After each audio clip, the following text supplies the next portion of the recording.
What's up everyone, Maximilian here, and welcome back to another episode, or episode 2, of Breaking Down Black Ops 2 Multiplayer. In the previous episode we started looking at the score streaks and the different type of varieties of score streaks that are available, how you get them, and how much they're going to be changing Black Ops 2 Multiplayer. Today we're going to switch things up and look at another staple of Call of Duty multiplayer aspects, which is perks. And perks are definitely coming back in similar fashion in Black Ops 2, however much different than what you have remembered. Of course you guys probably are familiar by now, there's this 10-point system in Black Ops 2. Essentially everything that you acquire when you go into a match from your created class costs points, and it costs these points that build up to 10, and you can't take more than 10 points worth of stuff. Between perks, equipment, weapons, all this jazz, there's a huge different way to customize your character as far as how you want to go into a match. Fill yourself with 6 perks, you can do that. Fill yourself with 2 primary weapons, you can do that. I'm sure you guys have heard all this before by now. But what's going to be happening is that the perks in Black Ops 2 have changed pretty drastically from previous games, so let's jump into it and I'll tell you the immediate confirmed perks that are in the game right now. Now, in most fashion with Treyarch Call of Duties, the perk slot 1 kind of defines your character and the look of your character. I don't know if the look will be very much in Black Ops 2 like it was the original Black Ops, but here's what we got. Flak Jacket making a return, Ghost making a return, Blind Eye, Hardline, and Lightweight. Those are the main 5 perks that are going to be defining your character for the most part. Now, these have changed a little bit, which I'm kind of happy about. Flak Jacket lets you take less explosive damage, which is usual. Ghost, of course, is back, but this is... let's check this out. It says you cannot be detected by enemy UAVs while moving, so it's the same as usual. It means that you just can't be seen on the mini-map when a UAV is up, but it's while moving. That means that if somebody's using Ghost and you're sitting in one spot, specifically camping in a very tight-knit corner, you're going to be showing on the mini-map no matter what. That's pretty awesome, is that this actually encourages somebody to be much more offensive while using Ghost. So, nonetheless, Ghost is still kind of a thing that really bugs people. However, looks like they are seriously trying to do something to prevent the heavy amount of campers that definitely abuse it. Blind Eye is another one, which makes you unaffected by AI-controlled perks. So this means that when you have these score streaks and all this stuff that's in the air, it doesn't target you. What's crazy is that Ghost and Blind Eye are now in the exact same perk category. So you have to make a choice. Do I want to be invisible to UAV, or do I not want to get shot down by a chopper gunner or something like that? That's pretty awesome that they're having to make people make that decision, because that was one of the worst things in Modern Warfare 3, is that you had these people running around and they were immune to EMPs, they were immune to counter UAVs, kill streaks, all this stuff, because they were using Blind Eye and Assassin.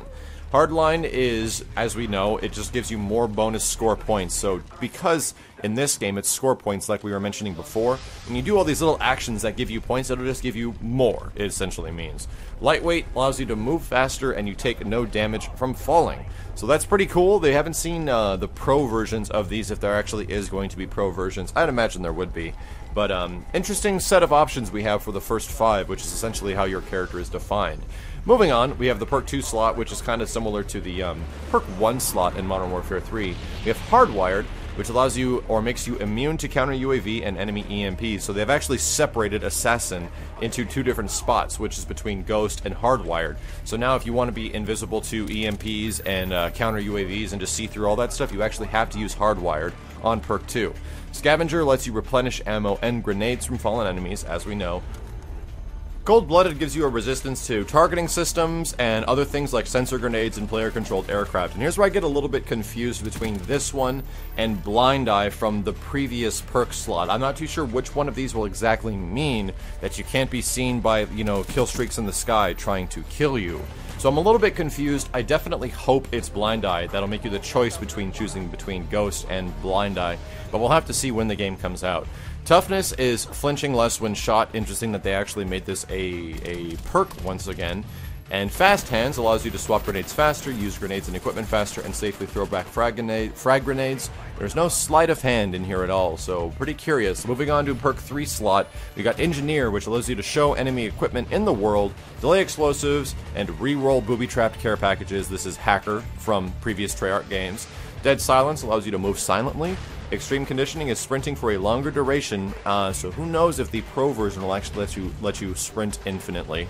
Tactical Mask reduces the effect of flash, concussion, and shock. Awareness makes it that enemy movements are easier to hear, so that's interesting that with Hacker, it was usually like the pro version, lets you hear people a lot more clearly. And in this one, they're making it Awareness, a standalone perk. Dexterity lets you climb ladders and mantle over objects faster. You will also recover from melee faster and aim faster while sprinting, or after sprinting.